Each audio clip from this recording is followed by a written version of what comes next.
Now we will see the corporate social responsibility. यानी corporate यानी बड़े बड़े कंपनीज रहती है, उनकी भी सोशल रिस्पॉन्सिबिलिटी है। उसको बोलते हैं CSR। इसका मीनिंग क्या है? So corporate social responsibility self regulated business model है। अभी ये मॉडर्न टाइम में ही इंट्रोड्यूस किया है, गवर्नमेंट ने उसको कंपलसरी किया है। बहुत सारे कॉर्पोरेट कंपनीज है, उनके लिए CSR यानी कॉर्पोरेट सोशल रिस्पॉन्सिबिलिटी मैनेज करना वेरी इंपॉर्टेंट है। उसके कुछ रूल्स है, कुछ स्कोप है, वो देखेंगे हम लोग। फर्स्ट देखेंगे कि इसका मीनिंग क्या है।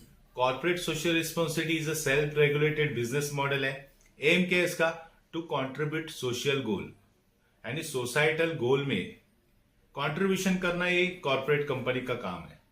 और सपोर्ट द वॉलंटियर और एथिकल ओरिएंटेड प्रैक्टिस होनी चाहिए। बड़े छोटे छोटे बिजनेसमैन हो, स्कूल हो, कॉलेज हो, उसमें एथिकली ओरिएंटेड प्रैक्टिस होनी चाहिए। वॉलंटियर रहेंगे तो उसको सपोर्ट करना चाहिए। जैसे एंटी ड्रग्स कैंपेन रहता है, उसके लिए सपोर्ट करो। एयर पोल्यूशन है, नॉइज पोल्यूशन है, उसके अगेंस्ट प्रोटेस्ट करने के लिए सपोर्ट करो। So it make a company socially responsible and accountable है। दिस अकाउंटेबिलिटी इज टूवर्ड्स किसके बारे में? इटसेल्फ खुद भी बनो, स्टेक होल्डर को भी बनाओ, पब्लिक इन जनरल उनको भी प्रैक्टिस दो। बाय प्रैक्टिसिंग सोशल रिस्पॉन्सिबिलिटी के कारण company can be cautious about the economic, social, environmental aspect of the society. यानी सोसाइटी भी कैसे कॉशियस हो जाएगी कि एनवायरमेंटल की इंपॉर्टेंस क्या है, इकोनॉमिक में के बारे में कैसे कॉन्शियस होनी चाहिए। ये सब सोशल रिस्पॉन्सिबिलिटी कॉर्पोरेट कंपनी ने अभी स्टार्ट किया और उसने गवर्नमेंट का भी हेल्प है। तो इसके स्कोप देखेंगे, क्या स्कोप है, CSR के स्कोप्स कौन कौन से है। तो स्कोप में पहला आता है एप्लीकेबिलिटी ऑफ CSR। CSR किसके लिए एप्लीकेबल है?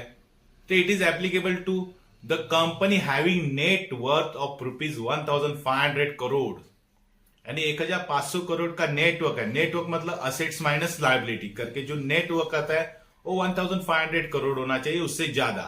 ऐसी कंपनी CSR कर सकती है, यानी कॉर्पोरेट सोशल रिस्पॉन्सिबिलिटी कर सकती है। या उसका टर्नओवर रहने दो 1,000 करोड़ या मोर, या नेट प्रॉफिट रहना चाहिए 15 करोड़ या more during any financial year shall be required to constitute a corporate social responsibility committee बना सकती है of the board with the effect from 1 April 2014 से चालू होगी। यानी CSR स्टार्ट कभी होगी? 1 अप्रैल 2014। ये जो टर्नओवर रहेगा तो वही कंपनी CSR कमिटी बना सकती है। सेकेंड है board report shell disclose the composition of CSR committee. यानी CSR कमिटी में कौन कौन होने चाहिए, उसका कंपोजिशन यानी पूरा स्ट्रक्चर बोर्ड रिपोर्ट में डिस्क्लोज करना चाहिए। नेक्स्ट है third, all company shall spend in every financial year, यानी हर साल कंपनी ने कितना स्पेंड करना चाहिए?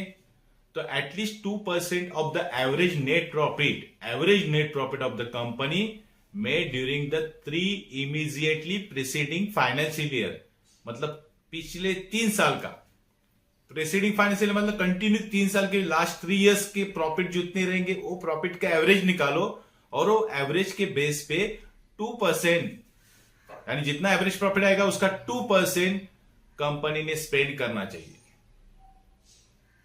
इन pursuance of the corporate responsibility policy में। यानी कॉर्पोरेट रिस्पॉन्सिबिलिटी का जो पॉलिसी है उसके ऊपर 2% स्पेंड करना चाहिए। किसके पास 2%?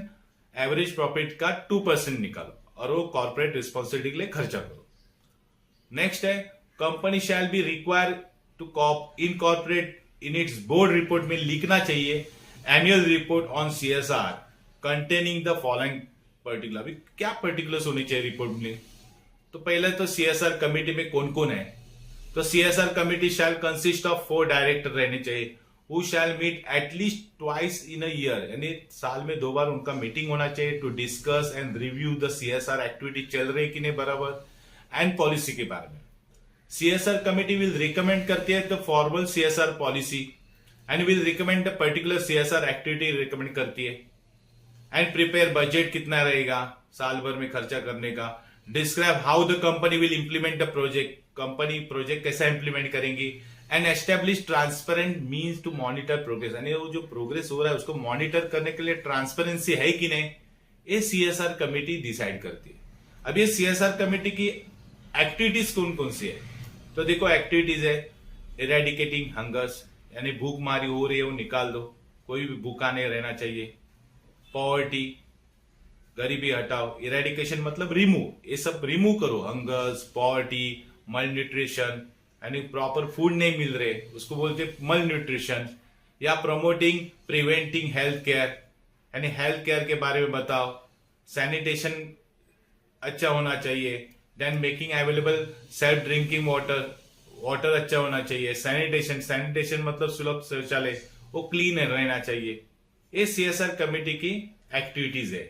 नेक्स्ट एक्टिविटी है प्रमोटिंग एजुकेशन, यानी एजुकेशन को प्रमोशन दो, including special education and employment. के कारण क्या होता है, एनहांसिंग वोकेशनल स्किल डेवलप होती है, specially among the children, woman, elderly में, एंड डिफरेंटली एबल्ड जो रहते हैं, यानी जिसका कोई नहीं रहता, ऐसे लोग। लाइवलीहुड, जैसे जीने के लिए क्या क्या करना चाहिए, एनहांसमेंट प्रोजेक्ट, ऐसे प्रोजेक्ट में एजुकेशन देना चाहिए। ये सीएसआर कमेटी का एक्टिविटीज है। नेक्स्ट एक्टिविटी है रिड्यूसिंग चाइल्ड मोर्टेलिटी, यानी बचपन में जो मोर्टेलिटी होती है, मर जाते हैं बच्चे, वो कम होना चाहिए, उसको बोलते हैं बाल मृत्यु। Then improving the maternal health, जो प्रेगनेंसी वुमन रहती है उसकी हेल्थ इंप्रूव होनी चाहिए by providing good hospital facilities मिलनी चाहिए, वो भी लो कॉस्ट ऑफ मेडिसिन में मिलनी चाहिए। फोर्थ है एंश्योरिंग एनवायरमेंटल सस्टेनेबिलिटी, एनवायरमेंट अच्छा रहना चाहिए, सस्टेन रहना चाहिए, इकोलॉजिकल बैलेंस होना चाहिए, जैसे protection of flora and fauna, animal welfare, agro forestry, conservation of natural resources, है ना। नेचुरल रिसोर्सेज कंजर्व यानी जतन होनी चाहिए, लॉन्ग टर्म रहने चाहिए। And maintaining quality of soil, soil यानी जमीन जो रहती है उसकी सुपिकता, क्वालिटी अच्छी रहनी चाहिए, एयर अच्छा रहना चाहिए, वाटर अच्छा रहना चाहिए। इन शॉर्ट एनवायरमेंट प्रोटेक्ट होना चाहिए। नेक्स्ट है contribution to prime minister national relief fund में भी कंट्रीब्यूट करो आप।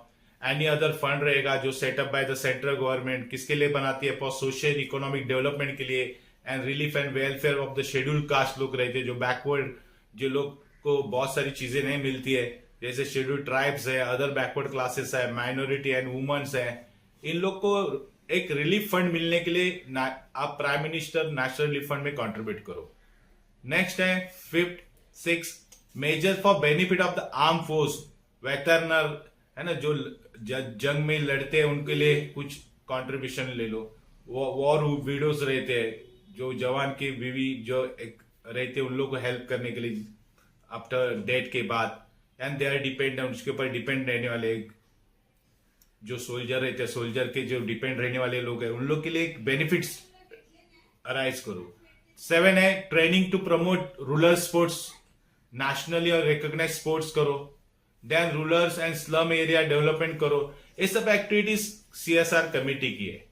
Next D, non compliance of the CSR committee, जो सीएसआर कमेटी नहीं कंप्लायंस करेंगे, यानी फुलफिल नहीं करेंगे कंडीशन, तो उसके लिए पेनल्टीज है। देखो, penalties for non compliance duty of the CSR will attract the fine, उनको फाइन है नॉट लेस देन 50,000 से कम नहीं है, विच में एक्सटेंड टू 25 लाख तक भी जा सकता है। Every officer of the company in default में आएगा और शैल बी पनिशेबल है, उसको पनिशमेंट मतलब शिक्षा है, with imprisonment for the term which में एक्सटेंड 3 years का भी रहेगा, और विद अ फाइन भी उसके साथ लगेगा, which shall not be less than 50,000, which में भी एक्सटेंड टू 5 lakhs या 25 lakhs, बोथ, दोनों चीज भी लग सकता है। अगर सीएसआर एक्टिविटी फुलफिल नहीं करेंगे as per the government rules, तो उसको कुछ पनिशमेंट है। तो ये था सीएसआर कमेटी।